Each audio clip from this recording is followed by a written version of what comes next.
Yan, samahan niyo po kami. Awitan muna natin siya. Hallelujah. Palakpakan nga po ulit natin ang ating Panginoon.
Patuloy po natin siyang awitan at itaas ang kanyang pangalan. Hallelujah.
Hallelujah!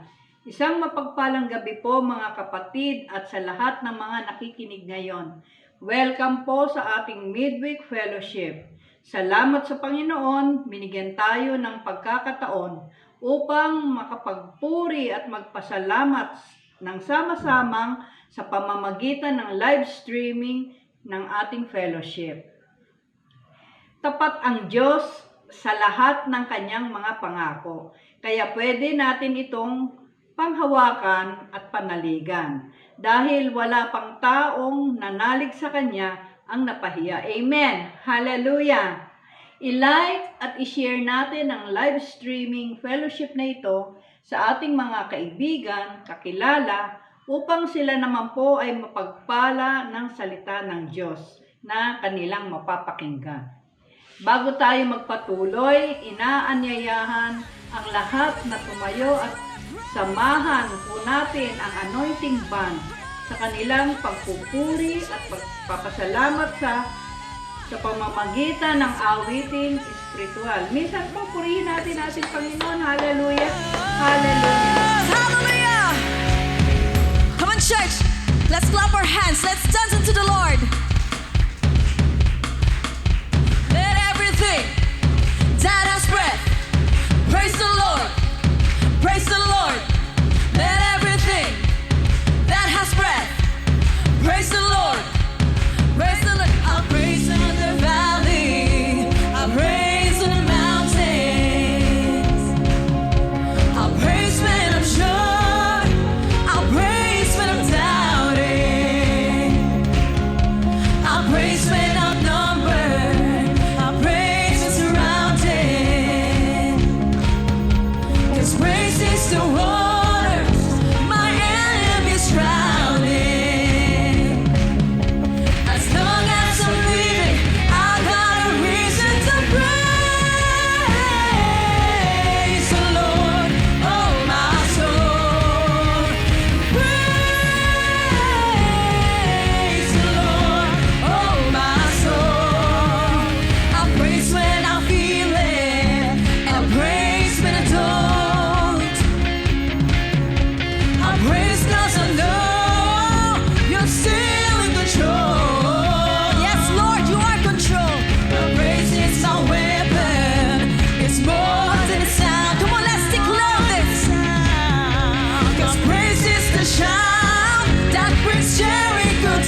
Praise your name, the name above all names, O Lord. Hallelujah.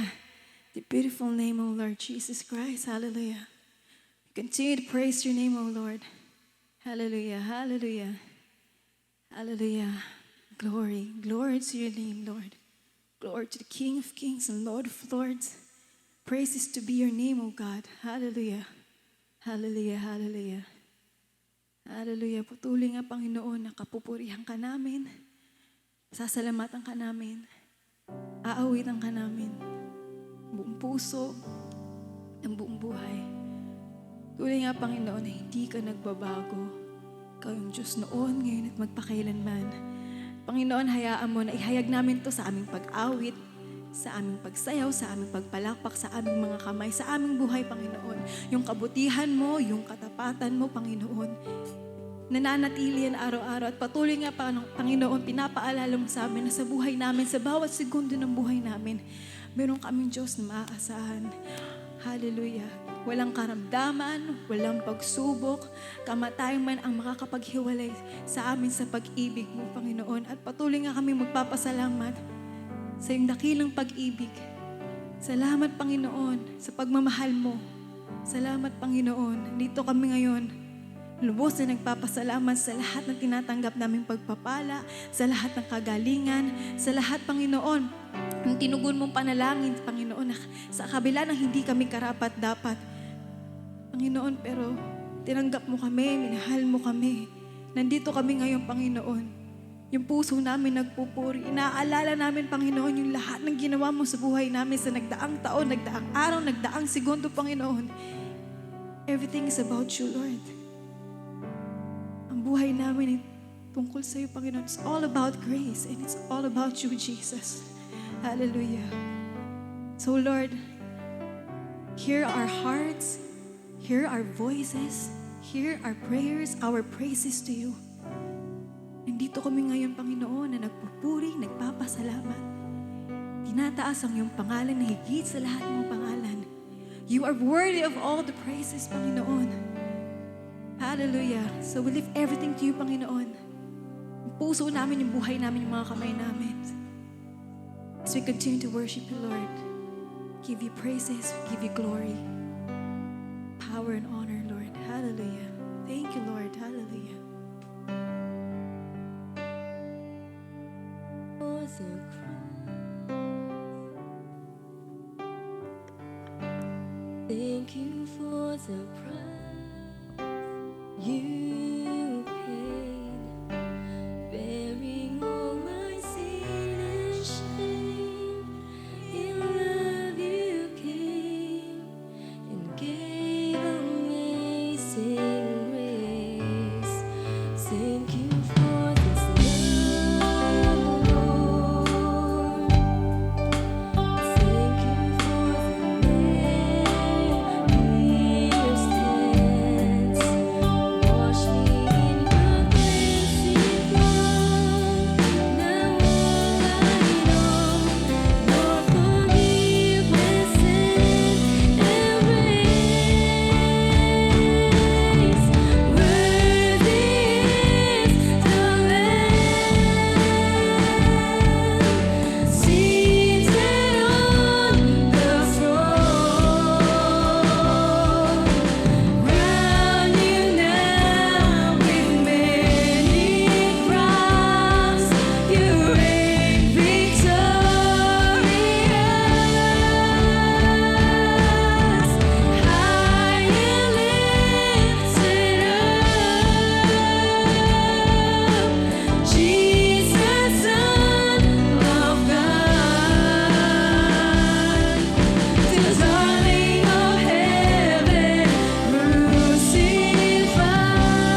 puso at isipan, dadako na po tayo sa pinakamahalagang yugto ng ating pagtitipon, ang pakikinig ng salita ng Diyos, na ibabahagi ng ating kapatid na si Brother Antonio M. Cruz Jr.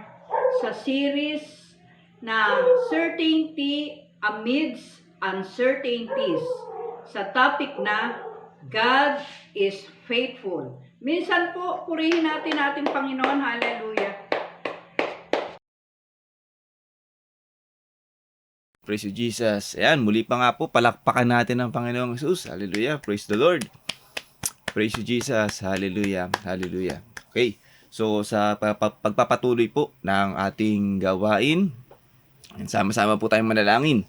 Aming Ama, pinupuri ka namin, pinasasalamatan, sinasamba at binibigay sa iyo ang pinakamataas na kadakilaan na kaya naming ibigay sa oras nito, aming Ama. Maraming salamat, O Diyos, sa pagpapahintulot mo na mangyari ang gawain namin na ito upang kami ay muling makapakinig ng iyong salita. Sa gayon ay ito'y magdulot sa amin ng lakas ng pananampalataya at pagiging matatag sa pananampalataya sa iyo. Aming Ama, dalangin namin sa oras na ito, tulungan mo kami. Tulungan mo ako, Panginoong Jesus, sa pamamagitan ng Espiritu Santo. Bigyan mo ako ng karunungan, Lord, upang maipaliwanag at maintindihan namin mabuti ang lahat ng mensahe na gusto mong maparating sa amin. Ang Espiritu Santo, ang siyang maging pangunahing tagapagturo ngayong oras na ito. At tulungan mo din sa pamamagitan ng Espiritu Santo ang lahat ng nagkapakinig ngayon na maunawaan namin ang mensahe na gusto mong paratingin sa amin. Maraming salamat, O Diyos. Ang gawain namin na ito ay patuloy namin itinataas sa iyo bilang pasasalamat, bilang papuri at pagsamba sa iyo. Maraming salamat. Ikaw ang kalooban mong maghari at walang ibang pangalan ang maitaas kundi ang pangalang Jesus. Ito ang aming dalangin sa matimis pangalan ng aming Panginoong Jesus. Amen and amen. Minsan pa nga po, palakpakan natin ng Panginoon. Hallelujah. Praise the Lord. Hallelujah. Ayan, so syempre babatiin ko muna kayo ng isang Happy Valentine's Day. Ayan, syempre Happy Valentine's Day sa aking may bahay, Sister Tin, at sa aking nanay, ayan, sa aking biyanan, okay, at sa aking mga kapatid, at sa aking sa lahat ng mga kapatid ko sa lingkod. Amen. So, ngayong araw na ito ay pinagdiriwang natin ang araw ng mga puso. Amen. Yung mga pag-ibig natin. Okay, pinagdiriwang natin ng pag-ibig ng isang mag-asawa. Pinagdiriwang natin ng pag-ibig ng magulang sa anak. Siyempre, pag-ibig din ng anak sa magulang. Pag-ibig ng kapatid sa kapatid. Pag-ibig ng kaibigan. Okay? So, higit sa lahat, siyempre, bilang Kristiyano ay alalahanin natin higit sa lahat ang pag-ibig ng Diyos sa sanlibutan. Amen. Pag-ibig ng Diyos sa ating lahat. Amen. Kasi ang pag-ibig ng Diyos ay yung genuine love. Amen. Na talagang nagpapakita at naglalarawan ng tunay na pag-ibig o tunay na kahulugan ng pag-ibig. At salamat sa Lord, okay, dahil na-receive natin yung pag-ibig na to. Kaya sa bawat mananampalataya ni Kristo, okay, na-experience natin yung pag-ibig na to at na-experience natin yung epekto o yung benefit ba? Parang ganon, ba? Yung pagbabago sa buhay ng isang tumanggap kay Jesus Christ. Okay, mas nararamdaman natin yung pag-ibig ng Diyos. Amen. At salamat sa Lord sa pag-ibig na yun dahil nagkaroon din tayo ng kaligtasan. Amen. At sa oras na ito, okay, tatalakayin pa rin natin at nasa bagong series tayo na Certainty Amidst Uncertainties. Okay? So, alam kong tayong lahat ay marami nang natutunan. Bagamat ito ay nagsisimula pa lamang, pero alam kong tayong lahat ay marami nang natututunan regarding dito sa ating series topic na ito. Certainty amidst uncertainties. Amen? Totoo nga naman, di ba? Walang nakakaalam sa atin kahit ikaw na yung pinakamarunong, pinakamayaman, di ba? Pinakamakapangyarihan dito sa mundo. Okay? Hindi mo pa rin masisiguro 100% kung ano ang mangyayari sa kinabukasan mo. Okay? Ang kinabukasan natin ay still uncertain, di ba? Hindi natin Wala tayong kasiguraduhan. Even our life, 'di ba, hindi natin alam kung tayo pa'y buhay pa. Hindi, kahit ngayon sa mga susunod na oras, 'di ba, sa araw na ito, hindi natin alam kung ano mangyayari sa atin. Okay? So, mainam at maraming salamat sa Panginoon dahil meron tayong kasiguraduhan naman, okay, bilang Kristiyano. Okay?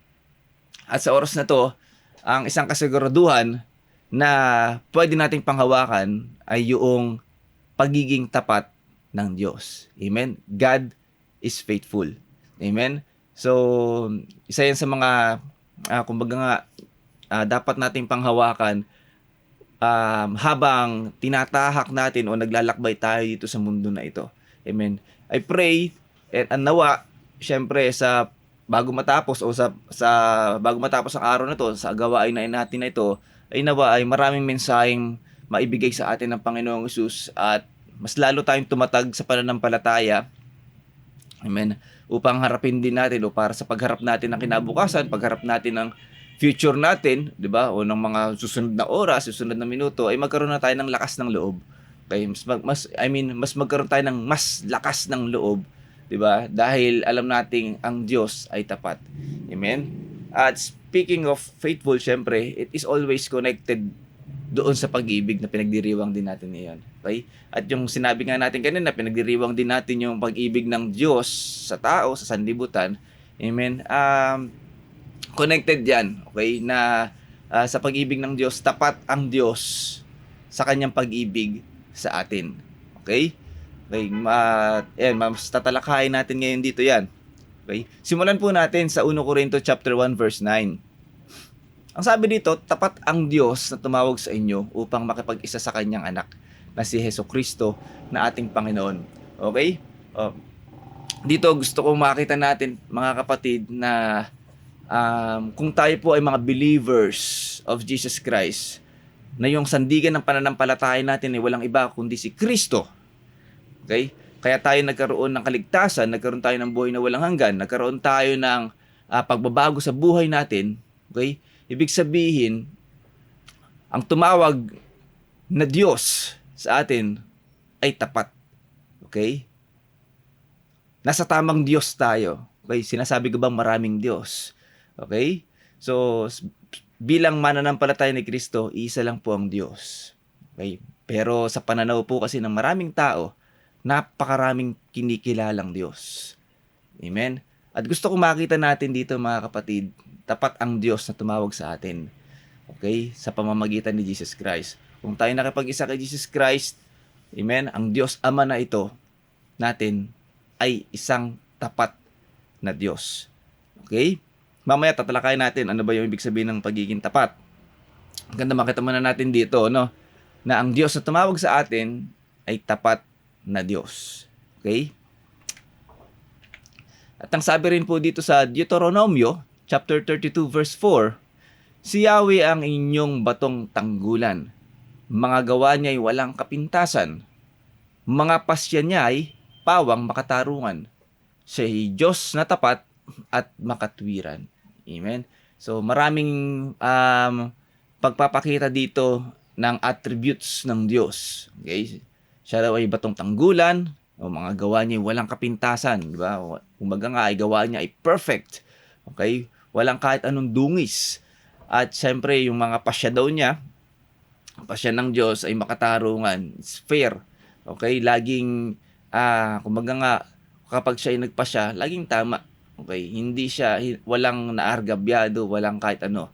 Okay? At ang sabi dito, siya Diyos na tapat at makatwiran. Amen? So, dito ay pinakikita rin ng Deuteronomio chapter 32 verse 4 na ang Diyos pala o ang Diyos ay tapat. Okay? At gusto ko rin makita natin dito, mga kapatid. Okay? Ito po ay sulat sa Deuteronomio. Okay? Ito po yung mga panahon pa ng mga lumang Israelita, panahon nila Moises. Amen? At doon pa lang naunawaan nila at nakita, okay? Yung katapatan ng Diyos, yung attribute na ito ng Diyos, yung pagiging tapat. Kasi kanina nakita natin, New Testament na. So, ipinakikita naman sa atin dito, mga kapatid, na talagang simulat sa pool, okay, kahit pa bago likhain ng Diyos ang sanlibutan, ang buong mundo, ang sangkalawakan, okay? Ang katapatan ng Diyos, talagang nandiyan na yan. Isa na yan sa mga attributes ng Diyos. Amen? Kasi nga, ang katapatan, connected yan sa pag-ibig ng Diyos. Amen? Amen? So, isa yan sa mga attributes niya. Kaya nga sinasabi rin dito sa Pahayag chapter 1, verse 8, mga kapatid, ako ang Alpha at ang Omega, sabi ng Panginoong Diyos na makapangyarihan sa lahat, ang kasalukuyan, nakaraan, at darating. Okay? So, magandang maunawaan din natin, mga kapatid, at makita natin dito. Okay? Ang Diyos po na tumawag sa atin, unang-una ay tapat. At siya ay Diyos sa kasalukuyan, sa nakaraan, at sa mga darating. Okay? He is the past, the present, and the future. Okay? So, ibig sabihin, mga kapatid, ang katapatan ng Diyos ay constant. Okay? Constant po yan. Kaya nga katapatan, tapat no? Constant. Okay? So, kung tapat siya noong panahon na likhain ng Diyos ang mundo, tapat siya magmula nung kala Adan at Eva, naging tapat siya sa panahon ng mga Israelita, naging tapat siya sa panahon ng mga propeta, naging tapat siya sa panahon ng mga apostol, tapat siya naging sa panahon ng bagong tipan, tapat din siya sa panahon ngayon, at tapat din siya sa darating na panahon. Amen? So, ibig sabihin, hindi nababawasan, hindi nawawala, ni hindi nadadagdagan, o sabihin na natin, talagang constant siya. Okay?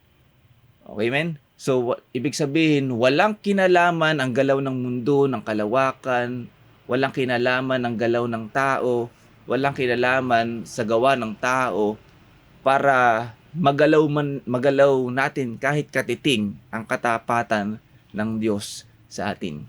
Amen? So, ibig sabihin, mga kapatid, wala tayong karapatan, wala tayong dahilan upang pagdudahan natin ang katapatan ng Diyos. Amen? Okay?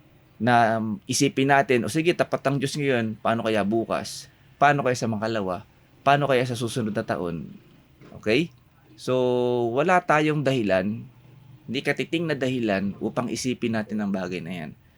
Kasi, di ba, ang katapatan ng Diyos, nasa sa Kanya na yan. Amen? Siya yun mismo. Amen? So, sana po dito pa lang naunawaan na natin. Okay? Gusto ko kasing unahin natin ito para mas maintindihan natin na talagang hindi mawawala sa Diyos. Okay? Na siya'y tapat. Gusto kong umpisa pa lang tumatak na sa isipan natin, sa puso natin na tapat ang Diyos. Okay? Ang sabi po sa ikalawang Timoteo chapter 2 verse 13, kung tayo man ay tapat, kung tayo man ay hindi tapat, sabi dito, siya'y nananatiling tapat pa rin, sapagkat hindi niya maaaring itakwil ang kanyang sarili. Okay? O dito talakayin natin, mga kapatid. Ano ba ibig sabihin talaga ng tapat? Kasi gusto kong ibangga natin to doon sa katapatan ng tao at katapatan ng Diyos. Ang sabi dito, kung tayo man ay hindi tapat, siya'y nananatiling tapat pa rin. Okay?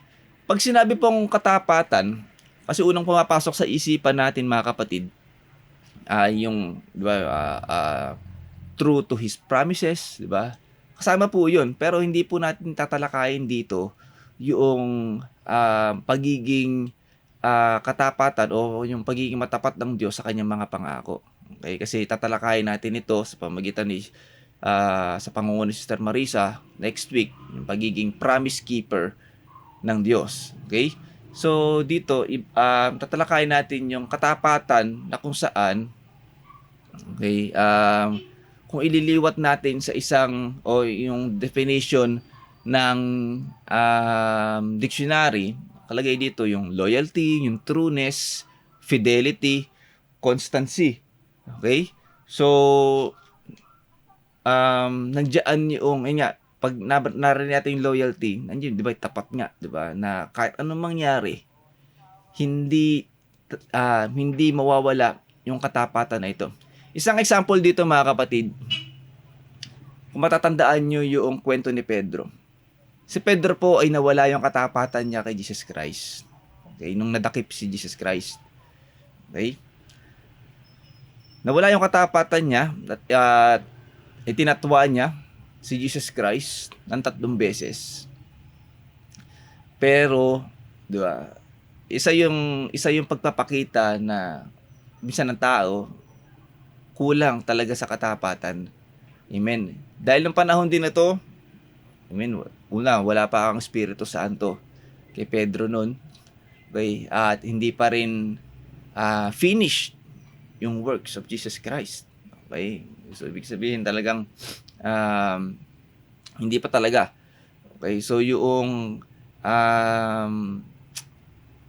fulfillment, kasi kasama yun sa fulfillment ni Jesus Christ nung once na namatay siya, diba, sa krus, okay, lahat dyan, ma-experience na natin, kasi everything is a gift, okay, nung mangyayari sa atin, yung pag-ibig, kasi diba, isa sa mga katangian ng pag-ibig, nandyan yung katapatan, okay, fruit of the Holy Spirit, katapatan, okay, so, dito sa panahon na to ni Pedro, nawala yung katapatan niya kay Jesus Christ dahil nangibabaw sa kanya yung takot.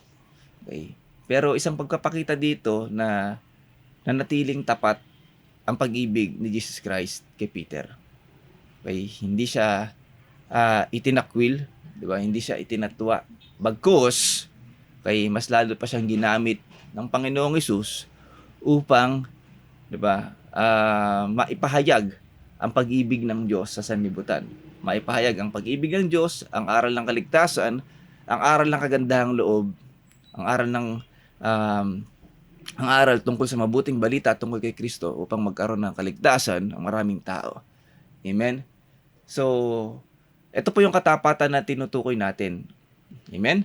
At madalas, di ba, pag sinabi natin yung katapatan ng tao, sige, isalin natin sa panahon din natin ngayon, di ba? Maraming tao, sabihin na lang natin sa mga magjojowa, okay? Maraming tao nagfe-fail doon sa tinatawag nating faithfulness.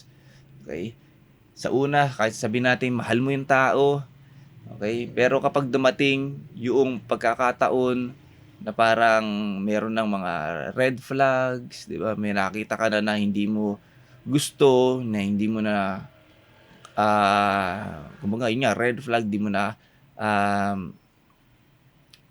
pangit sa paningin mo, di ba? Kung minsan nawawala yung faithfulness kaya minsan naghihiwalay, di ba? So, yun yung gusto kong pag-usapan natin ngayon, yung pagiging faithful ni Jesus Christ ng Diyos sa atin. Okay? Kaya ang sabi, kahit kung tayo man ay hindi tapat, siya'y mananatiling tapat pa rin. Amen? At ito po ay nakita natin. Okay, kahit na tayo po, kahit ang tao ay napakaraming red flags. Di ba? Siguro kung may listahan ng Diyos, naku, kulang siguro yung isang pad paper, di ba? Para sa red flags natin bilang tao. Okay? Pero nanatili. Sabi nga, siya ay nananatiling tapat pa rin. Amen? So, gusto kong makita din natin dito, mga kapatid, yung katapatan ng Diyos ay ipinakita niya sa kanyang gawa. Okay? Kasi malaking tulong po na maunawaan din natin, malaking tulong na makita natin, mga kapatid, yung sabihin natin na parang ma-appreciate palalo, 'di ba?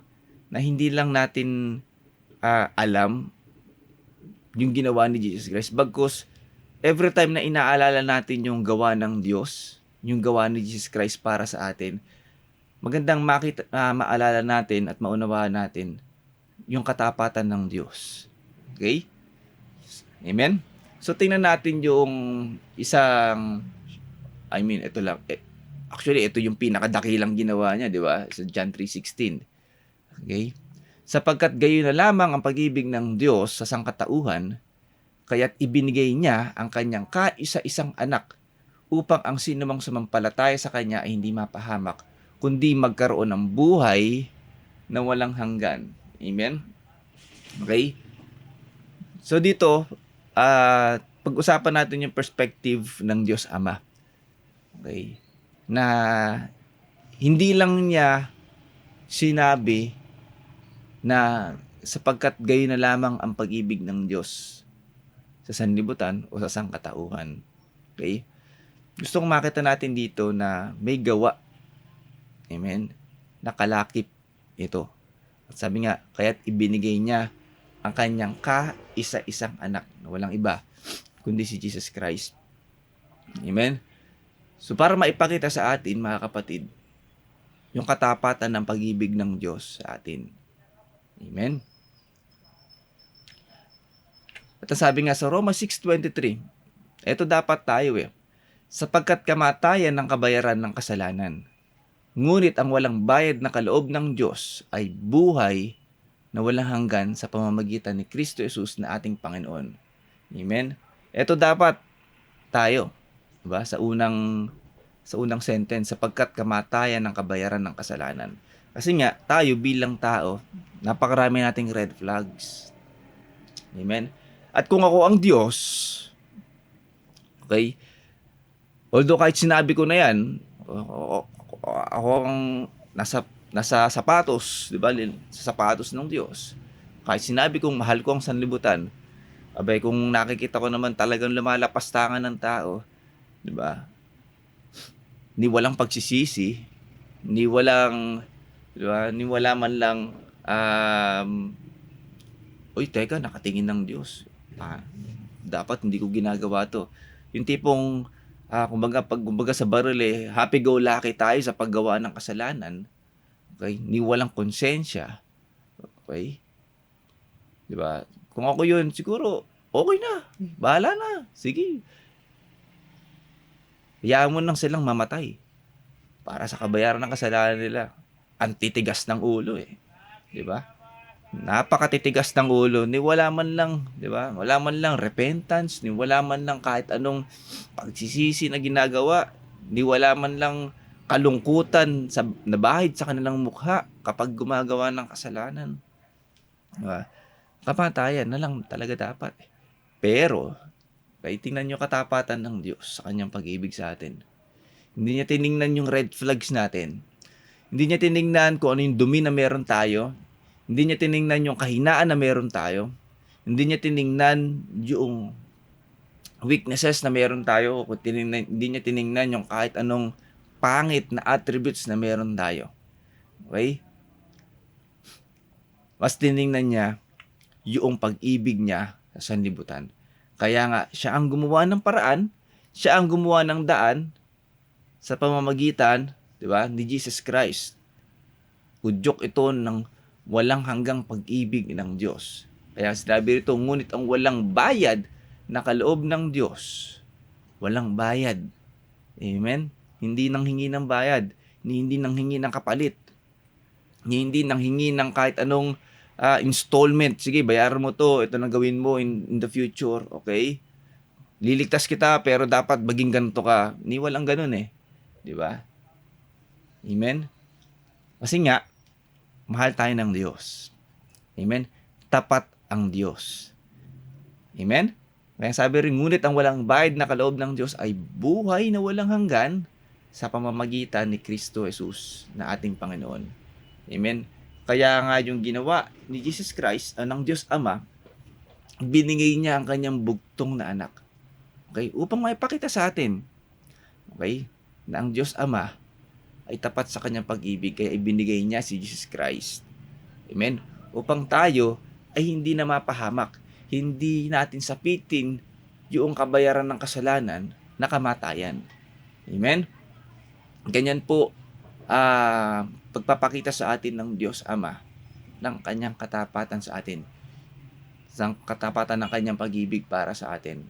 Hindi niya tiningnan, okay, although ako man ang Ama, di ba? Napaka-hirap na desisyon 'yan, mga kapatid.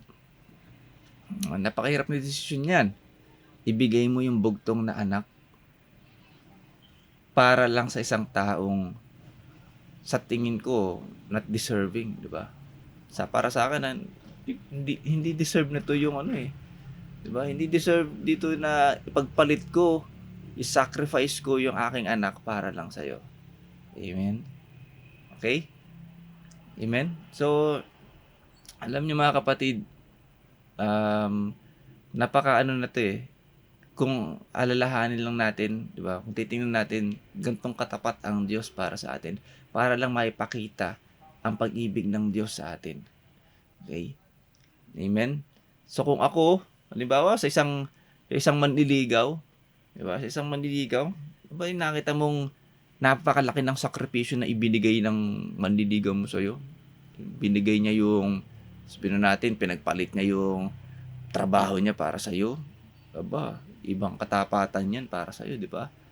Tapat siya. Willing siyang, di ba? Willing siyang bitawan yung trabaho o willing siyang bitawan yung pinakamahalagang bagay sa kanya para lang maipakita sa'yo ang pag-ibig niya. Abay, kung ikaw ay babae, sagutin mo na yun. Di ba? Sagutin mo na. Di ba? Eh kung halimbawa, binigay niya, di ba? Sakripisyo niya yung, ano ba pwedeng sakripisyo? Kasi kung sasakripisyo naman niya yung magulang niya, wag mo na sagutin. Kasi kung yung magulang niya, sinakripisyo niya, di ba? Ano yun? Kung magulang niya, hindi niya mamahalin eh. Ikaw pa kaya? Iba yun. Pero yung something na talagang pine-precious niya, di ba? O halimbawa, sabihin na natin yung bisyo. Okay? Sinakripisyo niya lahat. Tinanggal niya para sa'yo. Okay? Ba, meron, ano yun? Determinado yun. Okay? Pero syempre, tingnan mo pa din, baka bumalik. Okay? Anyway, okay, wala akong makitang kahalintulad talaga nung ginawa ni Jesus Christ eh. Wala akong makitang example eh. Okay? Yun talaga yung best eh. Okay? Yung kay Jesus Christ. Okay? So, gusto ko lang makita natin yung example na to na makita natin na grabe yung sakripisyo na ibinigay ng Diyos Ama para sa atin. Mapakita lang niya yung katapatan ng pag-ibig sa atin. Okay? Yung pag-ibig niya sa atin. At mapakita rin yung katapatan ng Diyos sa atin. Dahil nga ang Diyos ay tapat. Amen? Mamaya mas maunawaan natin at sana mas makita natin, di ba? Kung ano yung effect nito para sa ating buhay, para dun sa mga uncertainties natin na harapin. Amen? So ngayon, gusto ko lang makita natin yung perspektibo ng Diyos Ama na ginawa niya para may pakita sa atin to. Okay? Dito naman tayo sa perspective ni Jesus Christ. Ito ang aking utos, sabi sa Juan chapter 15 verse 12 to 17. Okay? Ito ang aking utos. Magmahalan kayo gaya ng pagmamahal ko sa inyo. Okay? So, again, ito yung bagong utos. Okay? Okay. Gusto kong makita natin dito mga kapatid, yung inutos na rito na magmahalan daw tayo. Magmahalan kayo gaya ng pagmamahal ko sa inyo. Okay? So, yung pagmamahal na ito, hindi lang sinabi na magmahalan kayo. Meron itong standard, meron itong dapat banggaan, meron dapat itong gawing pattern. At ang dapat na gawing pattern ng mga anak ng Diyos sa pagmamahalan ay yung kung paano magmahal o kung paano tayo minahal ni Jesus Christ. Okay? Verse 13, ang pinakadakilang pag-ibig na maaaring taglayin ng sinuman para sa kanyang mga kaibigan ay ang ialay ang kanyang buhay para sa kanila. Okay? Amen. So, tingnan natin dito yung ginawa o kung paano yung pag-ibig na ginawa ni Jesus Christ dito, no? At alam naman natin na yung verse 13 na ito, pinakita to ni Jesus Christ para sa atin. Amen? Inialay niya ang kanyang buhay para sa atin. Okay? Kaya sabi sa verse 14, kayong mga kaibigan ko, kung tinutupad ninyo ang aking mga utos, hindi ko na kayo itinuturing ng mga alipin sapagkat hindi alam ng alipin ang ginagawa ng kanyang Panginoon. Sa halip, tinuturing ko kayo mga kaibigan sapagkat sinabi ko sa inyo ang lahat ng narinig ko sa aking Ama. Amen? Okay? So, magandang makita rin natin dito, mga kapatid, na yung yung transition, amen? Okay? Yung transition na ginawa ni Jesus Christ para sa atin. Okay? Kinalimutan niya eh. 'Di ba? Hindi niya tayo tinuturing na mga alipin, o pag sinabing alipin, hindi ka connected sa sambahayan. Hindi ka connected kay Jesus Christ at sa Diyos. Tama. Amen? Sa halip, sa pamamagitan ni Jesus Christ, okay, tinuring tayong kaibigan. Na kung saan, okay, na kung saan, ang mga kaibigan na ito yung nakaka-appreciate, ito yung nakakadama ng pag-aalay na ginawa ni Jesus Christ ng kanyang buhay para sa atin. Amen? Amen po. So, ang sabi nga rin dito sa verse 16, hindi kayo ang pumili sa akin. Ako ang pumili sa inyo. Hiniran ko kayo upang kayo humayo at magbunga at manatili ang inyong bunga. Sa gayon, ang anumang hingi ninyo sa Ama, sa aking pangalan ay ibibigay ko sa inyo. Bibigay sa inyo. Ito nga ang utos ko sa inyo, magmahalan kayo.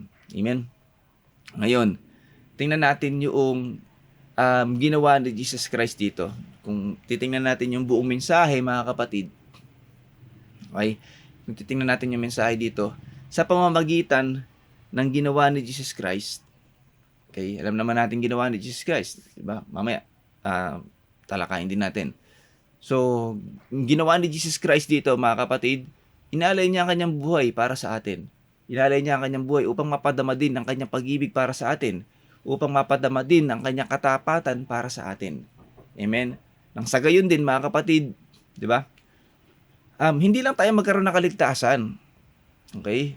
Bagkus, magkaroon din tayo ng connection, mamalumbalik yung relasyon natin sa Diyos Ama. Amen?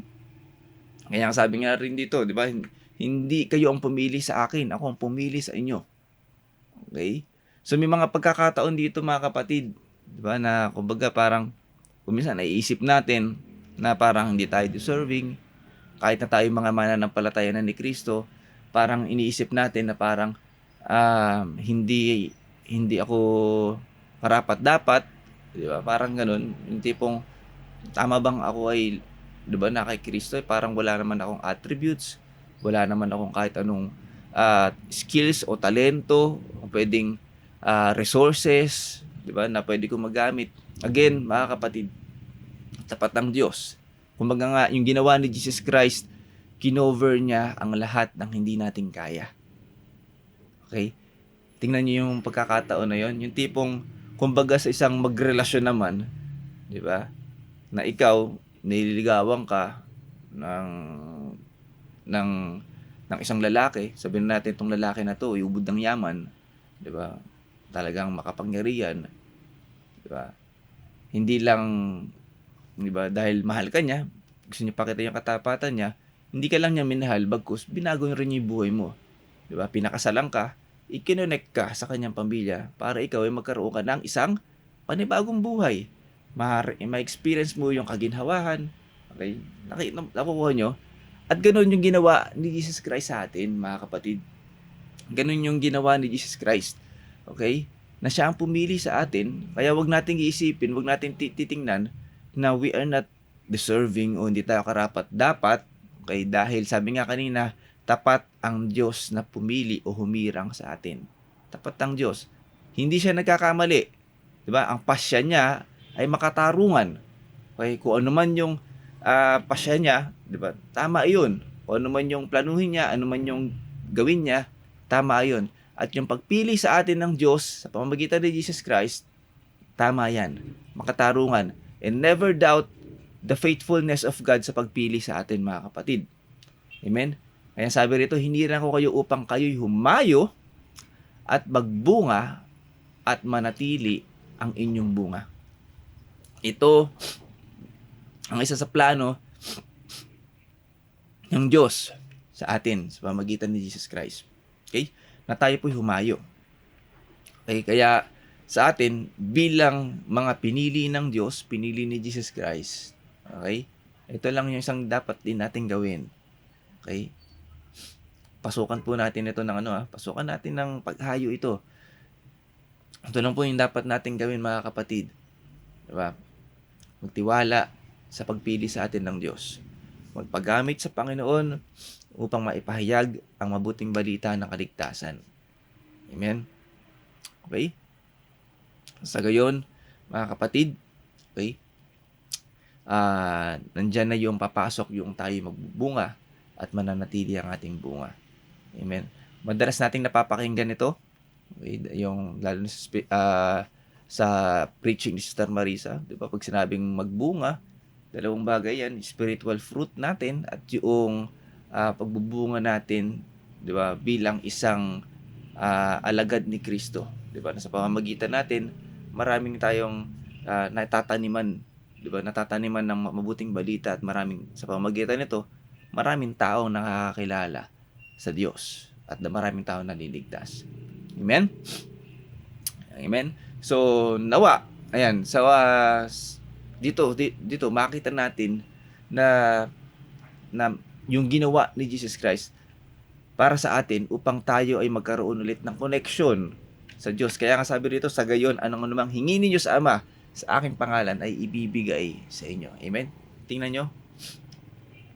Nagkaroon ng connection. Alalahanin natin, hindi tayo deserving dito.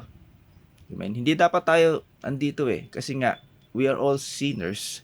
Hindi tayo karapat-dapat. Amen? Kasi nga makasalanan tayo. Pero because of Jesus Christ, okay, hindi niya tiningnan yun. Kaya nga wala tayong karapatan. Kahit tingnan din natin sarili na hindi tayo karapat-dapat. Huwag mo tingnan yan. Kasi hindi tayo tiningnan ni Jesus Christ ng Diyos. Diba? Na hindi karapat-dapat. Okay? Although, talaga naman, na bilang makasalanan, hindi tayo karapat-dapat sa paningin ng Diyos. Pero, once na tayo po ay nakipag-isa kay Jesus Christ, okay, bago na tayo May new life na tayo. Okay? May new life na tayo, mga kapatid. Binago na tayo ng Diyos. At yung righteousness natin, hindi na yung righteousness na pwede nating ipagmalaki. Kasi wala naman talaga tayong righteousness. Okay? Ang righteousness na pwede nating ipagmalaki sa harapan ng Diyos Ama ay walang iba, kundi si Jesus Christ. Amen? Kaya sa pamamagitan din ni Jesus Christ, diba? Ano mang hingin natin sa Ama, sa pangalan ni Jesus Christ, ay ibibigay sa atin. Amen? Nagkaroon tayo ng connection, nanumbalik yung relasyon natin kay Jesus Christ at sa Diyos Ama. Amen? Amen po. Palakpakan nga po natin ang Panginoon. Hallelujah. Hallelujah. Basahin po natin sa Isaiah, chapter 55, verse 4 to 6. Himayin natin to, no? Hinamak siya ng mga tao at itinakwil. Nagdana siya ng hapdi at hirap. Amen. Tingnan nyo yung sakripisyo na ginawa ni Jesus Christ. Actually, ito po Isaiah. Hindi pa nangyayari ito. Okay? Prophecy pa lang. Okay? So, lumang tipan pa po ito Pero isipin natin, mga kapatid, alam na ng Diyos, alam na ni Jesus Christ, okay, na mangyayari ito Okay? So, yung paghihirap, yung hapdi, yung pag-aalimura, di ba? Yung pagpapako sa krus, yung lahat ng mga, di ba? Lahat ng mga paghihirap na dadanasin niya, di ba? Na dapat niyang i-endure, alam niya na di ba? So, kung titingnan natin dito, dadanasin ko yung mga bagay na to. Tandaan po natin, nung siya po ay si Jesus Christ, dinanas nito, siya po ay tao. Kung ano po yung nararamdaman natin, ng sakit, diba? Kung tayo po ay nilalatigo, yun po rin po yung sakit niyan. Amen? Hindi niya bit-bit yung pagiging kapantay ng Diyos, o yung pagiging, sabihin na natin, yung immortal. Diba? Kasi meron siyang flesh. Amen? Andyan yung limitasyon ng flesh, limitasyon ng katawan. Okay? Amen? So, big sabihin, lahat ng sakit, kung paano natin nararamdaman ng mga paghihirap na ito, emotional, physical, mental, lahat po yan ay dinanas ni Jesus Christ.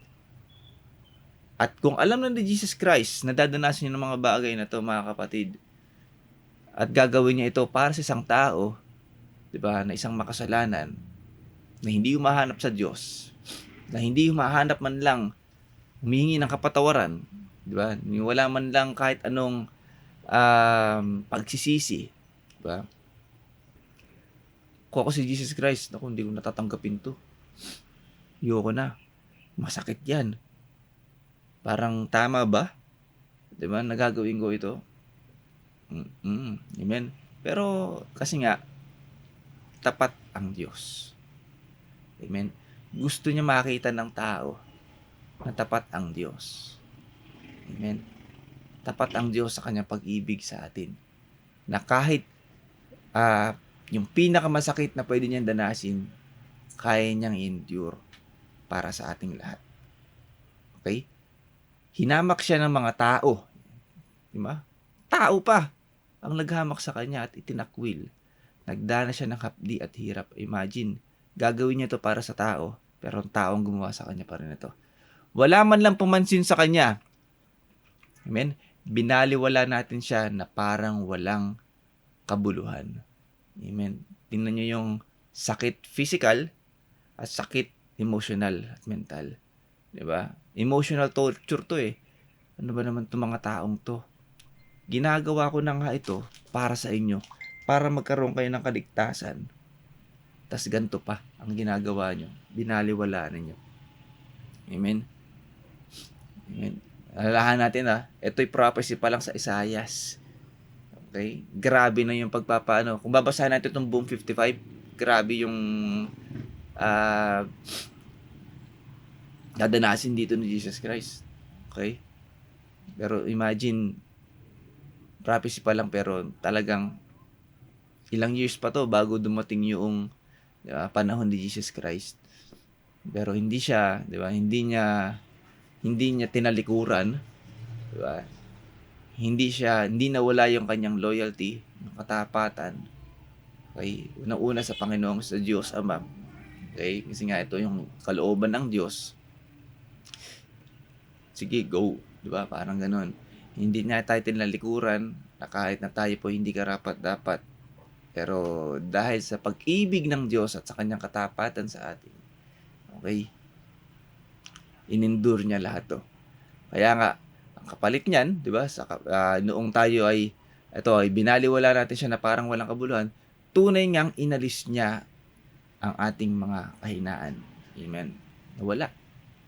Sa pamamagitan niyan na ginawa ni Jesus Christ, tinanggal niya lahat ng kahinaan, mga weaknesses natin, lahat ng mga bagay na pwede nating isipin na sabihin natin na mga bagay na, diba, kung tayo po yung mga mananampalataya na ni Kristo, mga bagay na sasabihin natin na hindi ako karapat-dapat, hindi ako deserving dito. Okay? Kasi nga, ginawa ni Jesus Christ yan eh. Kaya ang sabi sa kanyang salita, di ba, ang lahat ng nakapag-isa kay Jesus Christ ay bago nang nilalang. Okay? Wala na yung dating pagkatao. Sila'y bago na. Spiritual, bagong espiritu. Okay? Renewed soul. Okay? Bago na yan. Amen? So, inalis na yan sa pamamagitan ng ginawa ni Jesus Christ. Ano pa? Pinagaling niya ang ating mga karamdaman. Okay? Subalit inakala nating ito'y parusa ng Diyos sa Kanya. Ngunit dahil sa ating mga kasalanan, siya'y nasugatan, siya ay binugbog dahil sa ating kasamaan. Amen? Kita niyo yun? Okay. Siya'y binugbog, di ba? Nasugatan dahil sa ating kasamaan. Pero, di ba? Sa pamamagitan din nun, pinagaling niya ang ating mga karamdaman. Okay?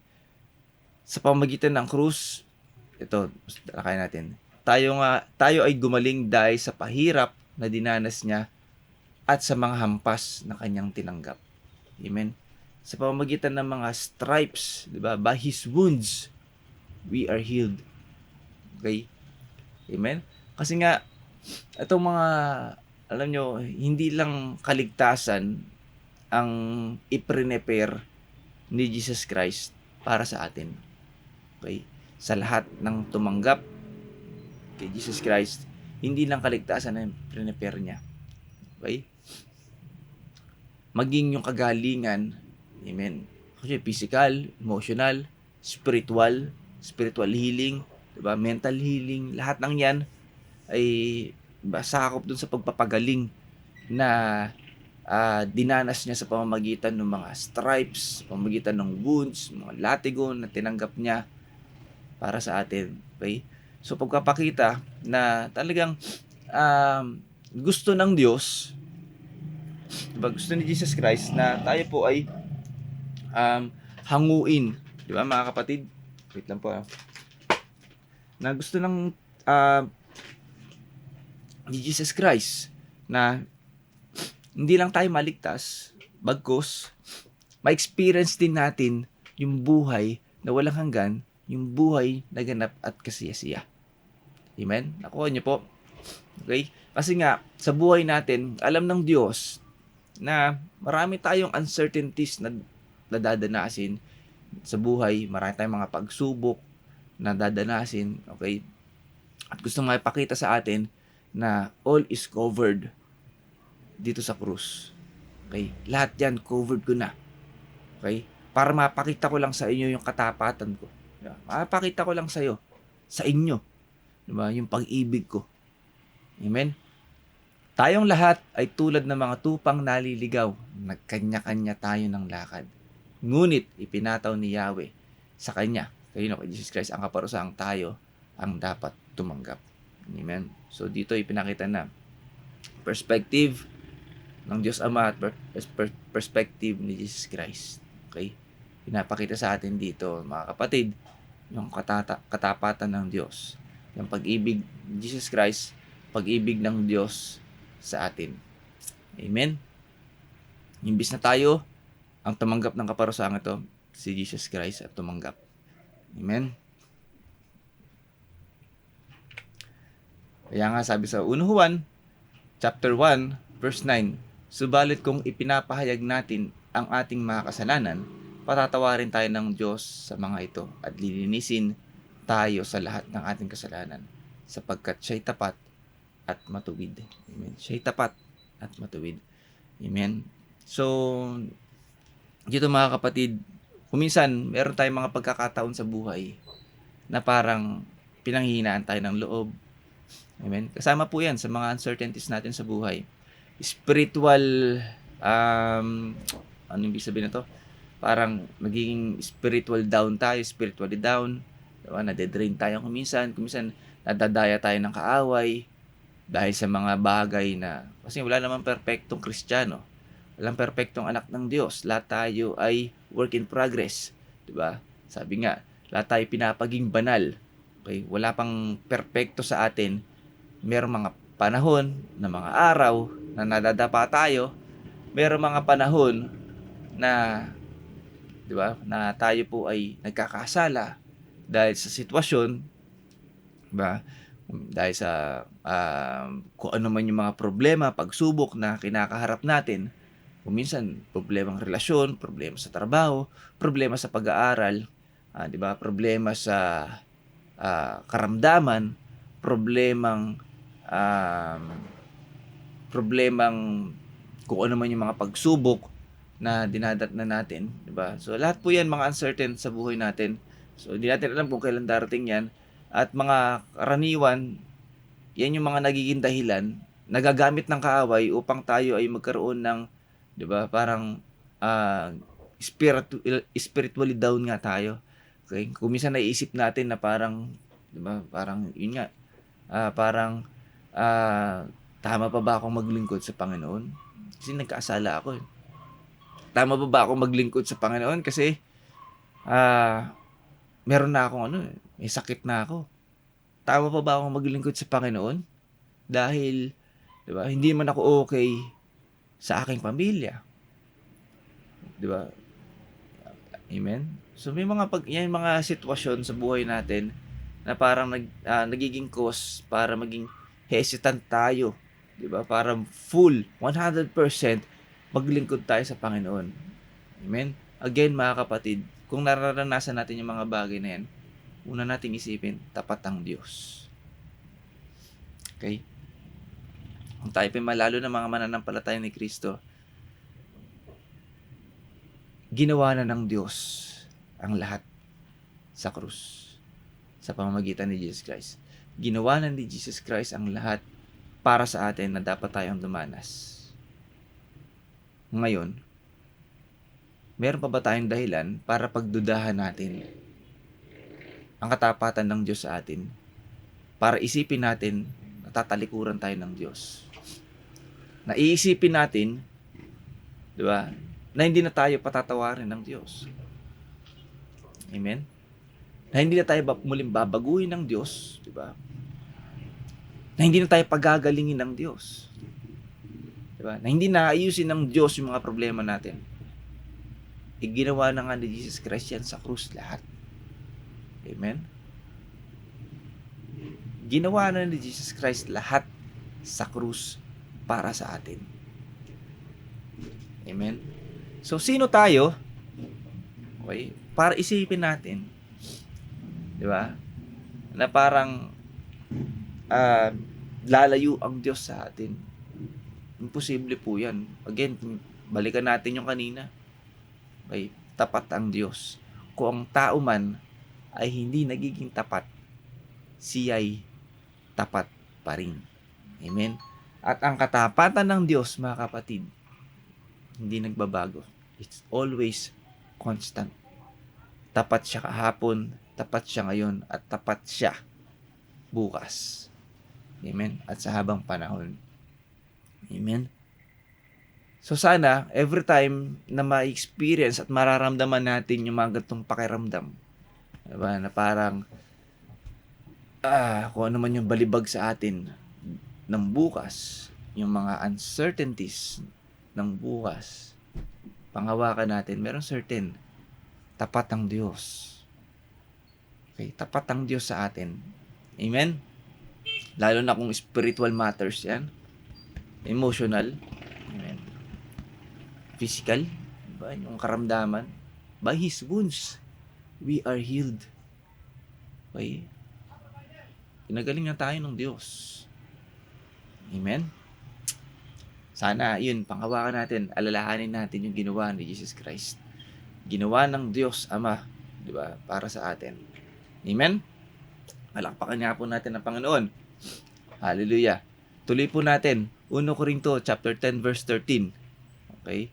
So, sabi nga, isa rin ang certain, di ba, sa pang-araw-araw na pamumuhay natin. Isa dyan ay yung hindi tayo nawawalan. Di ba? Hindi pwedeng walang pagsubok.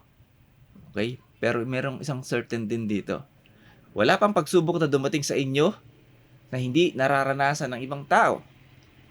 Ito isang certain, mga kapatid. Tapat ang Diyos. Okay? Tapat ang Diyos. At hindi niya ipapahintulot na kayo subukin ng higit sa inyong makakaya. Okay? Amen? So, gusto kong tingnan natin dito yung pagiging tapat ng Diyos. Sabi nga, sa halip, pagdating ng pagsubok, bibigyan niya kayo ng lakas upang makayanan ito at ng paraan upang malampasan ito. Okay? Again, meron tayong mga pagsubok na dadanasin sa bawat araw. Okay? Even yung kinabukasan, di ba? Pagsubok pa din yan, hindi natin alam. May bukas pa ba? Okay? Pero ang maganda, mga kapatid, ito yung panghawakan nga natin. Tapat ang Diyos. Okay? Tapat ang Diyos. Amen? So, ibig sabihin, mga kapatid, sa bawat araw na darating sa buhay natin, kung ano man yung hampas ng mundo, amen, kung ano man yung pagsubok na ipahintulot ng Diyos sa atin, nakakatiyak tayo na ito po ay ating makakaya. Amen. Amen. Kasi nga, sa krus din, ginawa na ni Jesus Christ yan eh. Okay? Diba? Kung maalala natin yung binasa natin kanina, sa halip, diba? Ano mang hilingin ninyo sa Ama, sa aking pangalan, diba? Ibibigay ko. Amen? So, ibig sabihin, we're connected kay Jesus Christ. We're connected na sa Diyos. Okay? Sabi nga sa kanyang salita, diba? Ang Diyos, diba? In ah, sa lahat ng pagkakataon, 'di ba? Ay siya yung very present help, 'di ba? In times of need. Okay? So, meron tayong tulong na na makukuha dahil nga tayo ay connected kay Jesus Christ. Kasi ginawa na ni Jesus Christ 'yan. Amen, para sa atin. Sabi nga, napagtagumpayan na ni Jesus Christ ang sanlibutan ito. Bilang Kristiyano at bilang mananampalataya ni Jesus Christ, ano rin ang kanyang sinabi sa kanyang salita? Tayo ay sinasama niya sa parada ng tagumpay. Amen? So, kaya every time kung ano man yung susuungin natin sa bawat araw na pagsubok, amen, nakakatiyak tayo na lagi natin itong mapapagtagumpayan. Dahil ang sabi nga rin, bibigyan tayo ng lakas upang makayanan ito at paraan upang malampasan ito. Again, tapat ang Diyos. Amen? Tapat ang Diyos. Ibig sabihin yan, okay, sabi nga rito sa 2 Tesalonica 3:3, ngunit tapat ang Diyos. Siya ang magpapatatag at mag-iingat sa inyo laban sa masama. Amen. Amen? Tapat ang Diyos. Okay. Hindi niya tinitingnan dito na napaka-weak mo naman, napakaganda mo naman, etc., etc. Hindi niya tinitingnan yung weakness natin. Okay. Hindi niya tinitingnan yun. Ito ang ibig sabihin talaga ng living by grace. Living under grace. Okay? So, kung hindi tinitingnan ng Diyos tong weakness na, kasi nga, siya yung very present help. Sa bawat araw, sa bawat pagsubok na nadadanasin natin, siya yung tutulong. Siya yung mag-iingat. Siya yung magpapatatag sa atin. Amen? Amen? Kaya nga sana, ganito rin yung, natin ganito rin yung mindset natin, mga kapatid. Every time dumarating tayo sa pagsubok, ng katapatan ng Diyos. Amen? Diba? Siya yung mag-iingat sa akin. Siya yung magpapatatag sa akin laban sa masama. Amen?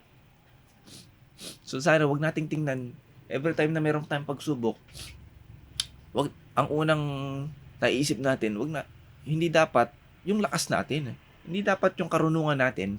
Hindi dapat yung kung ano man yung meron tayo. Dapat, lagi nating naiisip, every time may pagsubok, tapat ang Diyos. I am living by His grace. I am living under His grace. Okay? Siya ang kapatatag sa akin, siya ang mag-iingat sa akin. Amen? Doon dapat tayo maasa. Amen? Amen? So, sabi nga rito sa Hebrews 13:5, huwag kayong magmukhang pera at misaya na kayo sa anumang nasa sa inyo, sapagkat sinabi ng Diyos, hindi kita iiwan ni pababayaan man. Napakadalas nating marinig itong kataga na ito. Salita ng Diyos na ito. Hindi kita iiwan ni pababayaan man. Pero, ang tanong, isinasapamuhay ba natin ito? Alam niyo mo, napakalalim ng kahulugan nito eh. Kung isinasabuhay lang natin ito, mga kapatid, kahit we are living sa uncertainties, full of uncertainties, hindi ka matatakot eh. Hindi ka mangangamba, hindi ka mababalisa. Okay? Kasi itong hindi kita iiwan ni pababayaan man ay pagpapakita ng katapatan ng Diyos sa atin. Amen? Amen? Ibig sabihin, talaga hindi ka tatalikuran ng Diyos. Ano man yung danasin mo sa araw ng bukas, ano man yung danasin mo sa araw ng susunod ng taon, diba? Hindi ka pababayaan ng Diyos. Hindi ka iiwan.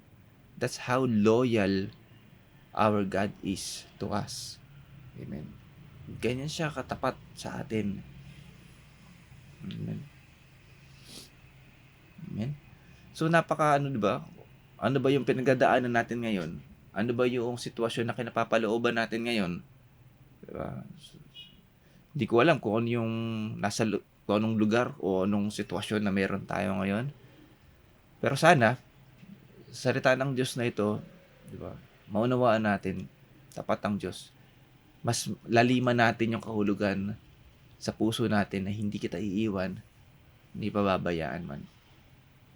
Amen. Sana ito yung maging lakas, patuloy, hindi lang ngayon, maging sa mga susunod pa na mga araw, kung loloobin ng Diyos. Diba? Sa mga susunod na taon, kung loloobin ng Diyos. Diba? Kung tayo haharap pa sa mga pagsubok, sana ito kapag narinig natin na to, hindi kita iiwan ni pababayaan man, maalala natin ito nga, tapat ang Diyos. Everything is done. O has done. O ano ko naman yung sentence na yan. Diba? Tapos na sa krus. Amen? Tapos na. It is finished. Sabi nga ni Jesus Christ. Tapos na yan.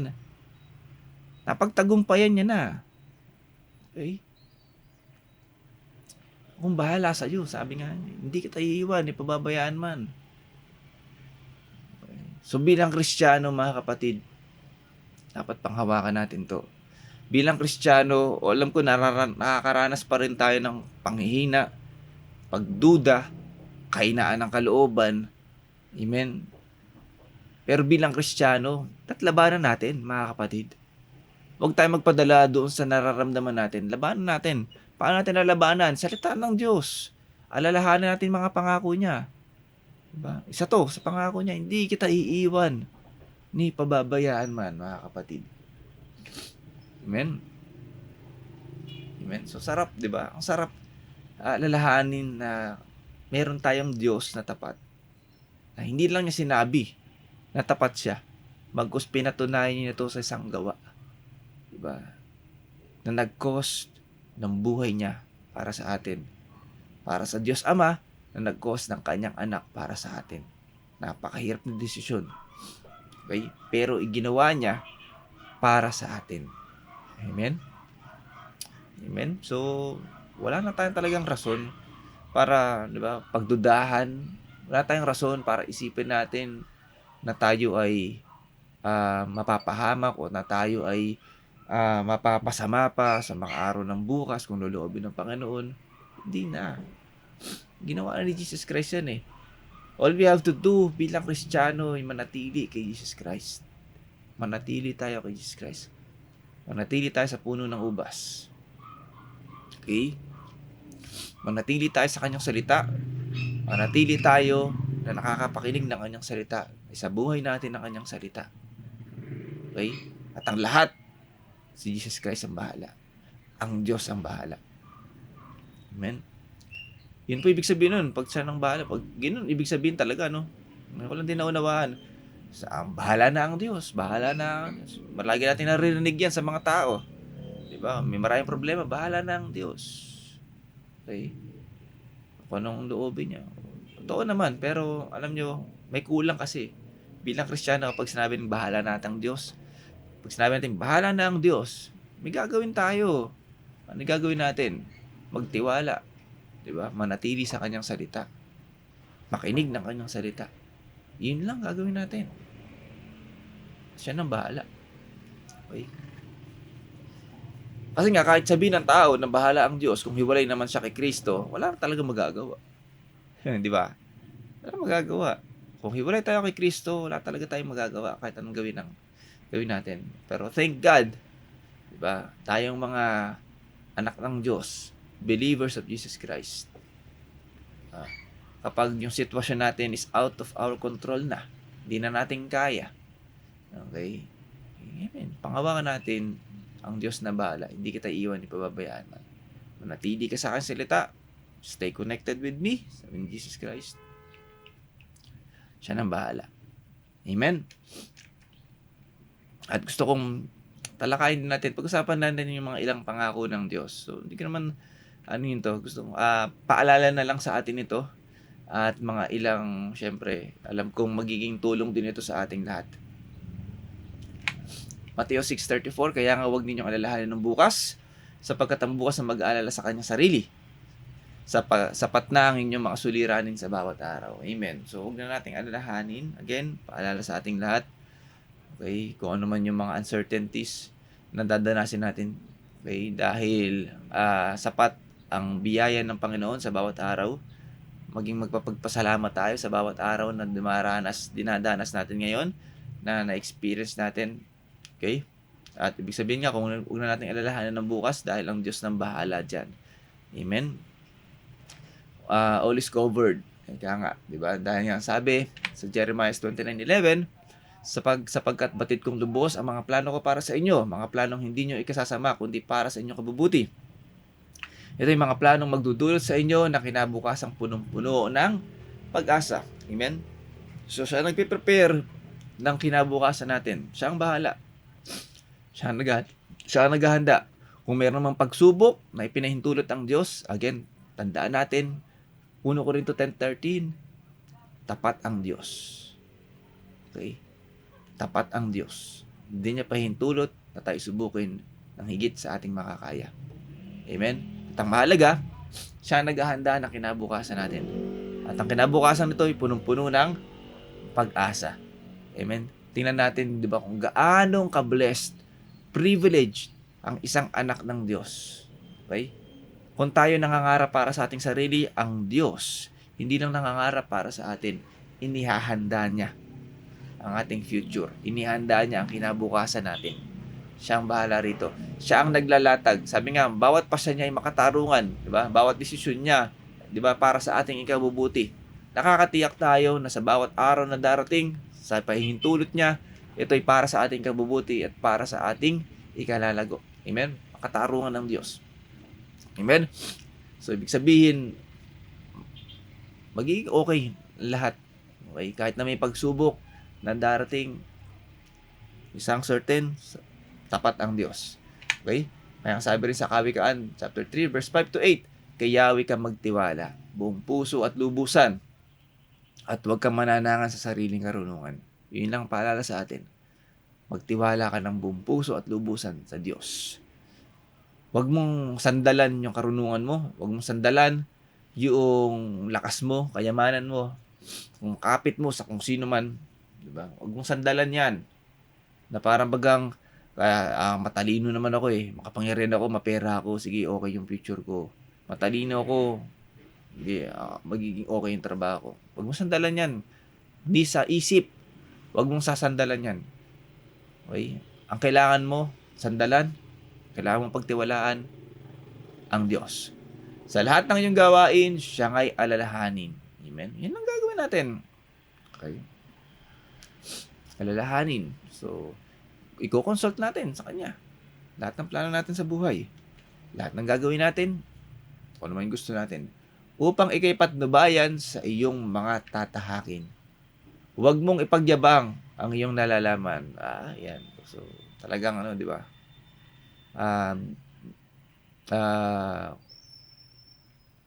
Binabalok o binabali talaga nito yung yung me, myself, and I. Okay? Kapag tayo po na kay Kristo, it's all about grace. It's all about Jesus Christ. Wala na yung tungkol sa ating sarili. Okay? Wala tayong pwedeng ipagmalaki. Wala tayong pwedeng ipagmayabang sa harapan ng Diyos.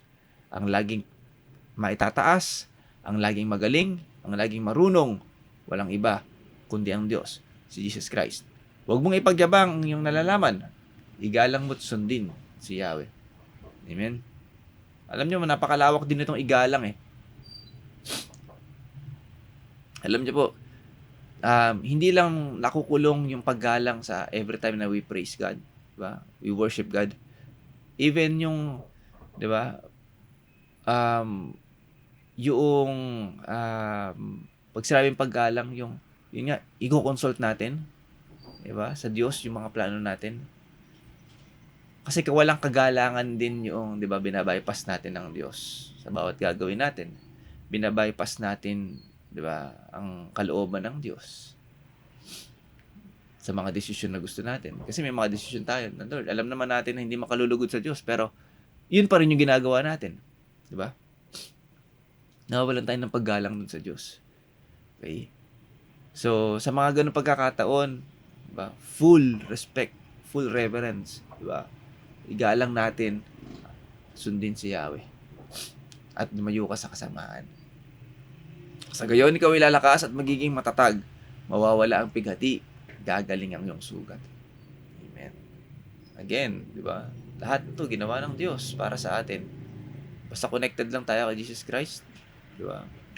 Ginawa na ng Diyos yan.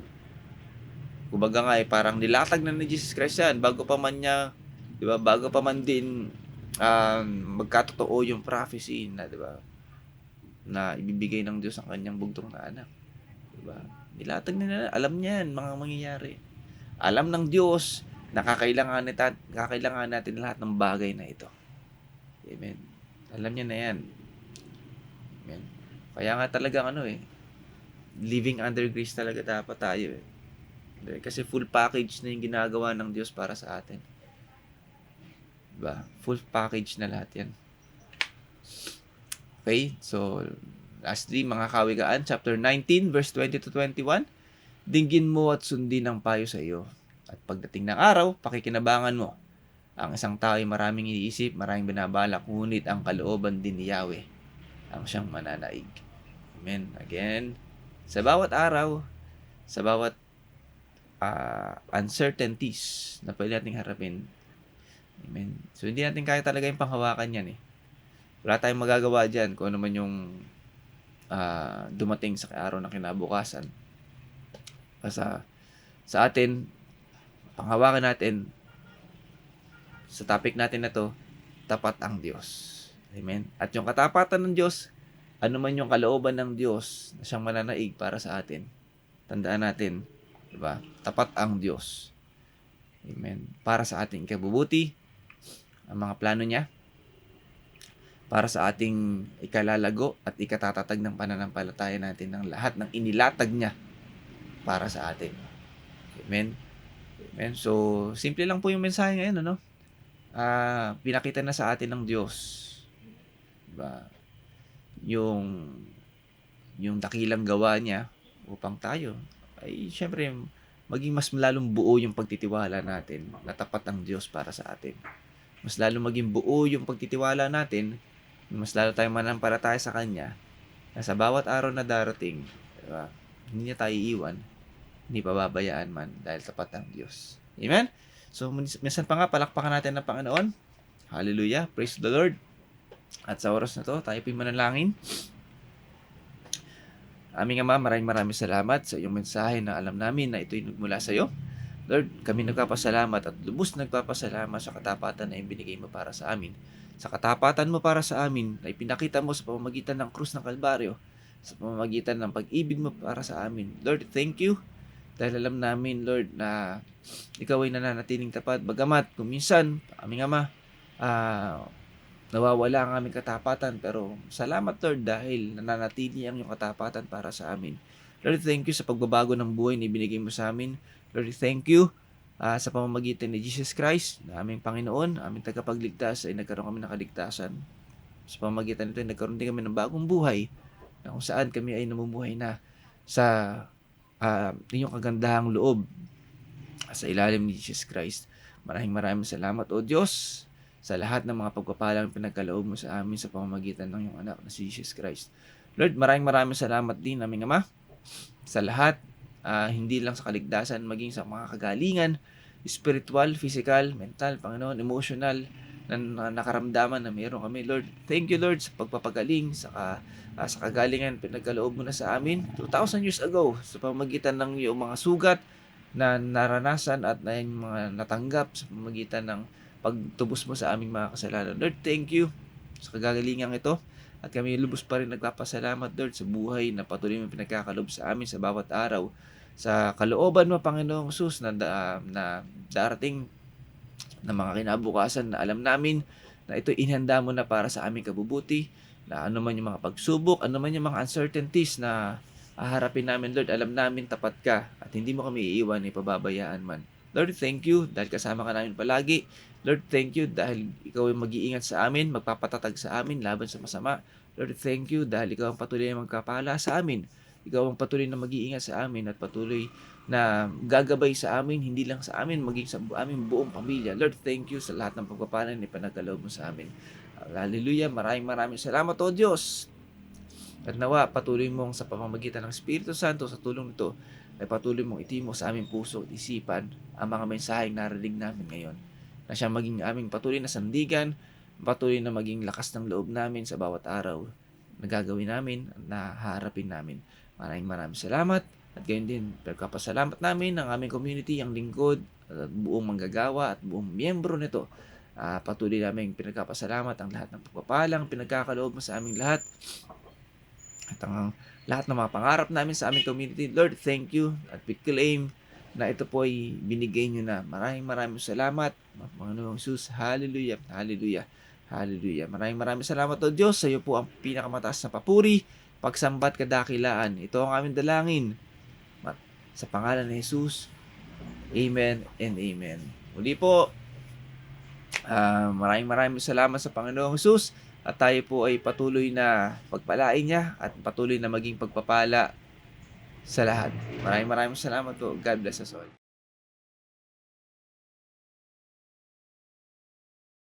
Nawa po ay napagpala tayo ng mga salita ng Diyos na ating napakinggan at nawa po ay maisabuhay natin sa ating puso at ma-share natin sa ating mga kakilala at kaibigan. Hallelujah!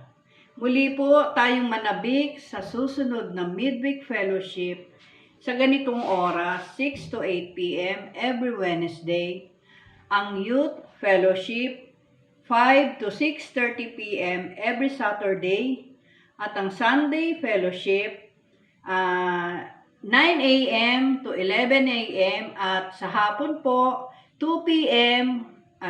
and 4 p.m. Ang tema po ng ating community, pastor natin, mahal natin. Community natin ang lingkod, mahal natin. Dahil tayo ay nabubuhay sa pag-ibig ni Kristo, tayo ay one in love, one in Christ. Dahil sa pag-ibig, binigyan tayo ng mas matibay at pinatatag ng pananampalataya. We are getting stronger as love gets deeper. Ang tema ng taon, para kay Kristo, ang lingkod, patuloy sa paghayo. Minsan po, purihin natin ang Panginoon. Hallelujah. God bless.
One another.